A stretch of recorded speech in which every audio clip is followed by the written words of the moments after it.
Bismillahirrahmanirrahim. Sambung lagi kepada selection PHP. Selection ni macam kita kena membuat pilihan lah. Maksudnya kalau katakan kita tengah drive, kemudian suddenly kita jumpa traffic light. Okey, traffic light. Jadi berdasarkan input warna pada traffic light tu, kita akan bertindak. Okey, contohnya kalau kita nampak traffic light tu warna merah, so kita kena berhentilah di persimpangan itu. Sekiranya jika kalau traffic light warna hijau, apa yang kita akan buat? Literally kalau dalam buku dia akan kata kita boleh jalan. Tapi sebenarnya kita kena buat checking yang seterusnya, iaitu ada tak orang tua tengah merentas jalan ataupun nak menyeberang jalan. Itu apa pilihan yang seterusnya. Jadi kalau let's say katakan kita tengah drive, lepas tu kita nampak traffic light warna kuning. So apa warna kuning maksud dia? Kita kena sedia untuk berhenti. Sebenarnya elok berhenti, tapi kebanyakan orang bila lihat traffic light warna kuning, apa yang dia buat? Terus dia merempit. Tapi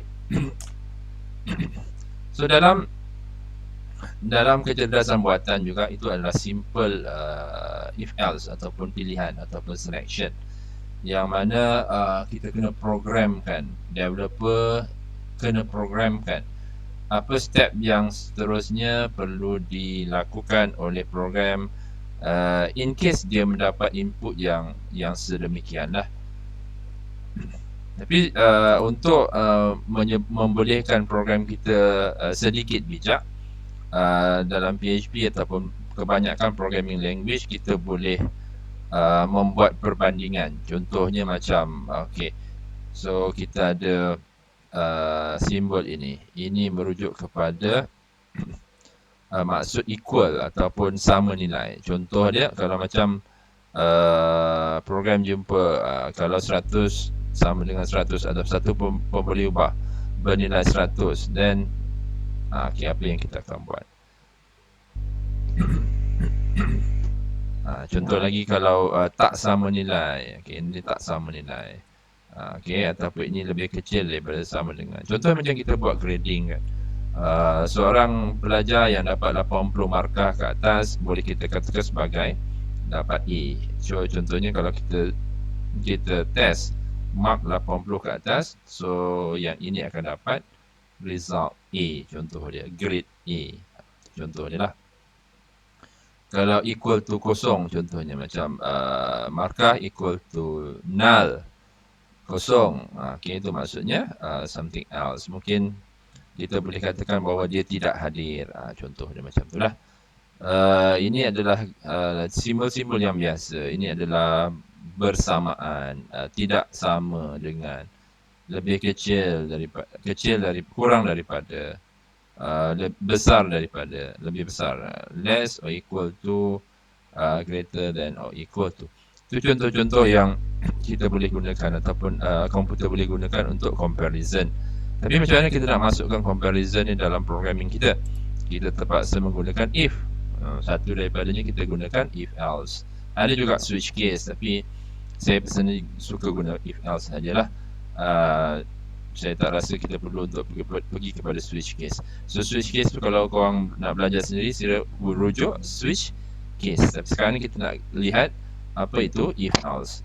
So if else ni adalah keupayaan program untuk memilih sekiranya kita dapat input ataupun kita semak ataupun kita check input tu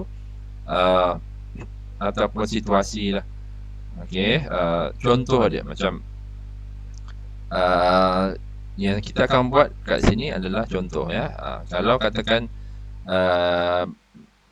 pelajar tu masukkan markah yang dia dapat grade A, dapat grade A, dan kemudian program akan paparkan excellent, contoh dia lah. Tetapi kalau user ataupun pelajar tersebut masukkan grade F contohnya, dan dia akan keluar message try again. Itu adalah contoh yang simple. So ini contoh kalau kita buat if else. Kalau kita perhatikan, kita ada if dan dia punya comparison. ataupun perbandingan. Okey, penilaian perbandingan. Else if perbandingan. Dan option yang okey, itu adalah simple if. Dan kalau katakan kita ada two choice, kita ada if, else. Okey, if, else. Okey, kalau kita ada tiga option, contohnya A, dan kita boleh tambah dengan else.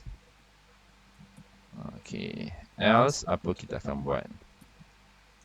So, ini adalah contoh-contoh mudah macam mana komputer membuat pemilihan ataupun program membuat pemilihan. Sekiranya value sebegini, apa yang dia akan buat?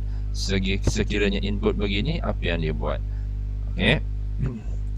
Dan tak semestinya kita check kepada string, kita boleh check kepada nombor, perpuluhan, okay?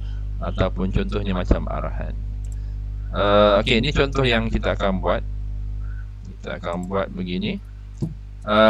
So kita akan buat satu borang yang akan terima nama dan umur pengguna, dan apabila dia print kepada name ataupun klik pada button print name, dia akan melakukan pembandingan. Contohnya kalau macam ini, apabila nama ataupun value pada nama ni tidak dimasukkan, contohnya macam null. Okay, ini adalah konsep null. Null tu maksudnya tak ada isi ataupun blank. So kosong, okay, blank, kosong. So program akan memberitahu please enter your name. Itu contoh dia lah. Hanya apabila pengguna masukkan nama dia dan pilih dia punya umur, baru dia akan keluarkan output dia. So dia punya penilaian di situ adalah berdasarkan nama, okay? Berdasarkan kepada nama dan umur. Nama dan umur. So sekiranya nama tu null, okay, dia akan keluar perkataan please enter your name ataupun message begini. Tetapi else maksudnya not null. Null sebalik tu ataupun selain daripada null adalah not null. Not null ni berlaku apabila user memang dah key in dia punya nama, dah pilih dia punya umur, dan dia akan dapat dipaparkan, dan input dia tu akan dipaparkan. Tetapi kalau tidak diinput, okay, dia akan keluar ini. Sekiranya input tidak dimasukkan, null tu maksudnya tiada input pada text box umur. Jadi kalau kita nak bincang lanjut tentang form, ada tutorial sebelum tu. Sebelum ni ada satu tutorial dia cerita tentang form. So boleh rujuk kat situ untuk perbincangan mengenai borang HTML secara lanjut. So guys, kita try dulu contoh ini. Ini contoh yang mudah saja, yang mana kita boleh buat satu file baru. Okey, nama dia. Okey. So first thing yang dalam file ni adalah dia punya borang. Okey, borang dia. Okey, borang dia. So dalam borang ni kalau kita perhatikan action sama dengan ni. Ini dimaksudkan kalau sebelum ini kita ada file kedua yang akan mengendali data tersebut, yang menerima data dalam server. Tapi kalau kita buat contoh macam ini, okay, contoh macam ni, bila kita set action null, ini maksudnya apa? Ini maksudnya bahawa data tersebut akan dihantar kepada file yang sama pada diri sendiri. So kita tak perlu ada file yang kedua. Okay.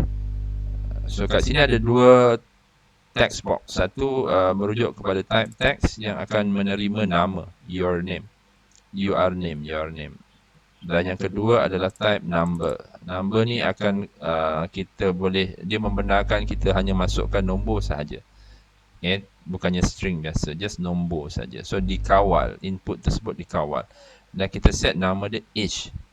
Dan kita define dia punya minimum value 1 dan maximum value 30. Boleh saja kalau kita nak set 50 macam tu. So dia akan simpan, dia akan paparkan pilihan 1 sampai 50. Pilihan nombor 1 sampai 50. So yang ni kita boleh save dalam file apa ya? Kita tadi apa? Name ish. Okay, name ish .php save. Yes. Okay, so seterusnya.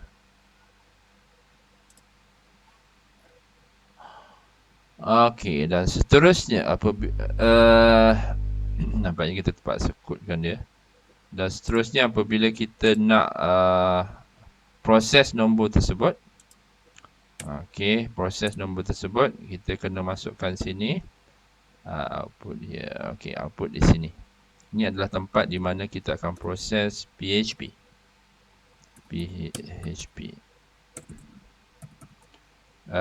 Dan ada satu checking di sini yang mana kita akan lihat adakah page ni first time load. So kalau first time load, kita tak perlu nak proses data tu lah. Just kita tak perlu nak get ataupun capture data tu sebab mungkin data tu most likely dia akan blank. Blank tu maksudnya kosong lah, tak ada data. So ada satu function dalam PHP nama dia isSet. So kita boleh check sama ada page tersebut adalah first time load dengan menggunakan isSet punya function, dan kita lihat value yang ada pada contohnya pada your name pada text box ini. Okay, so kita guna get array variable your name, dan kita akan semak adakah dia first time loading. Kita akan semak dulu adakah dia first time loading.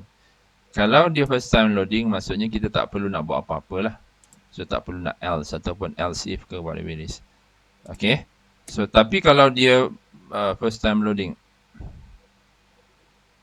okay, dia first time loading. Okay, dia first time loading, kita tak buat apa-apa lah. Kita tak perlu nak buat apa-apa. Okay, first time loading. Let's say kita letak satu salutation, welcome, contohnya lah. So tetapi sekiranya dia bukan first time loading, kita boleh gunakan command ataupun arahan ataupun selection yang kedua. If yang pertama, kalau your name ni first time loading, maksudnya your name ni tidak di set lagi. Okay, then dia akan keluarkan just simple welcome. Okay, tapi kita tak proses data tu lah, data yang dua tu. So apa tujuan program kita? Kita nak supaya kita capture data dan kita just nak display. Tapi dengan syarat nama tu sudah dimasukkan oleh pengguna. So let's say dalam ni kita buat else. Else ni adalah apabila dia bukan first time loading. Oh sorry, terbalik. Ini bukan not first time loading. So yang not first time loading, okay, not first time loading isSet. isSet tu maksudnya dia sudah disetkan value. Jadi dia bukan first time loading. Kalau first time loading, dia akan paparkan welcome.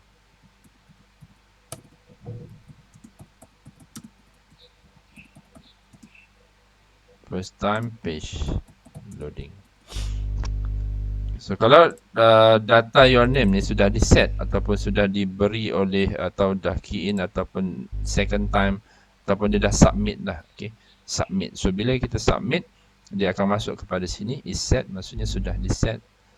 Okay, kalau siapa-siapa yang nak tahu lebih lanjut, pergi kat pasal isSet ni kan, kita boleh pergi kepada php my admin php.net/isSet. So kita boleh baca dia punya official documentation apa itu isSet. Okay, isSet adalah is different than null. Dia bukan konsepnya null. Declared tu maksudnya sudah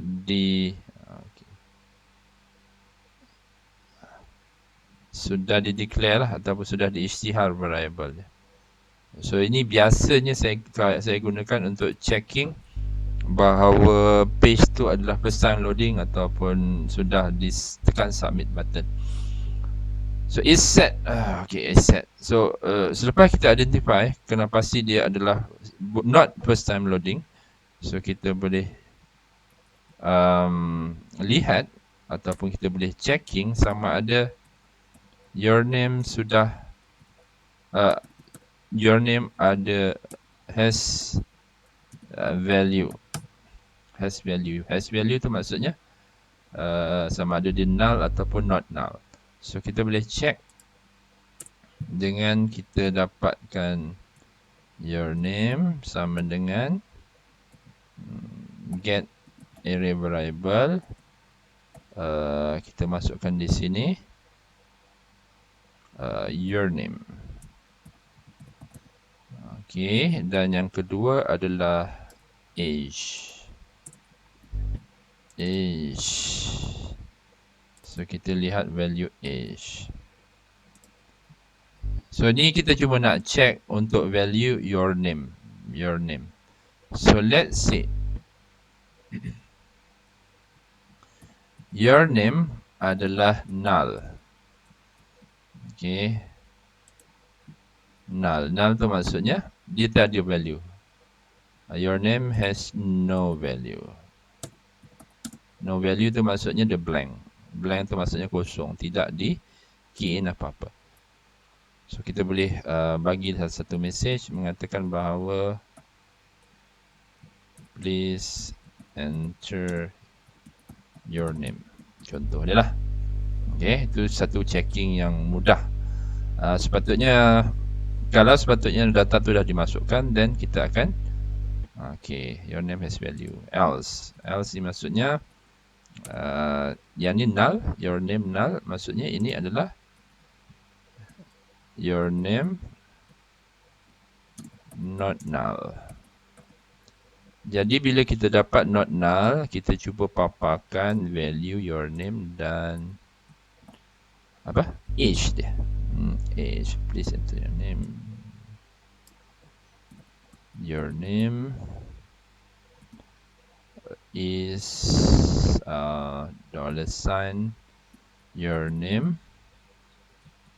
Macam biasa kita buat BR untuk break new line ataupun new line kepada output kita. Dan kita cuba dapatkan your age.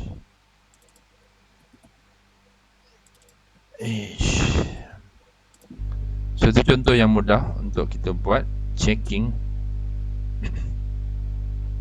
sama ada data dimasukkan ataupun text box dimasukkan value ataupun tidak.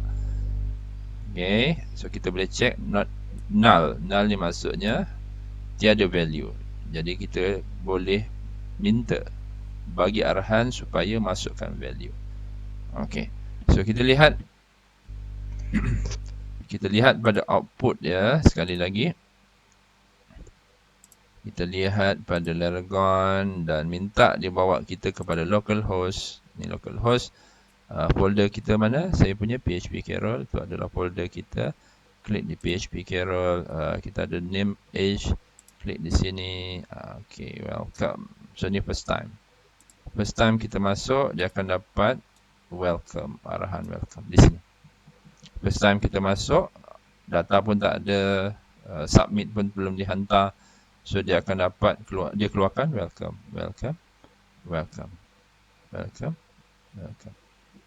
So saya kecilkan sikit. Okay, supaya kita nampak lah. Okay, so let's say user tak masukkan apa-apa. Okay, user tak masukkan apa-apa. Maksudnya null. Null ni null. Kosong. Blank. Itu maksudnya null. Bila kita klik submit, dia kata please enter your name. Maksudnya apa? Maksudnya kita submit, kemudian kita dapati, program dapati input yang dihantar tu tiada apa-apa. So, in certain cases, ada banyak database yang tidak membenarkan proses menyimpan data sekiranya data tu tak ada. Maksudnya dia tak nullable lah. So, kita boleh halang simpan data tu kepada database sebabnya data tu tak ada lagi. Data tak ada. Bila data tak ada, macam nak simpan? Dan itu akan menyebabkan berlaku database error lah. Tapi itu kemudian. So sekarang ni kita just nak check melalui interface kita, HTML kita, bahawa okay, so ada data. Okay, kita dah pastikan ada data. Okay, contoh dia lah 20 ataupun 30. Bila kita print name, tu baru dia keluar name, Carol, dan dia punya age. Okay, so whatever yang kita masukkan nanti di sini, dia akan print pada output di sini. So ini akan hanya berlaku, output ni hanya akan di print apabila data name ni adalah not null. Text box name is not null. Okay guys, terima kasih. Jangan lupa subscribe. Assalamualaikum warahmatullahi wabarakatuh.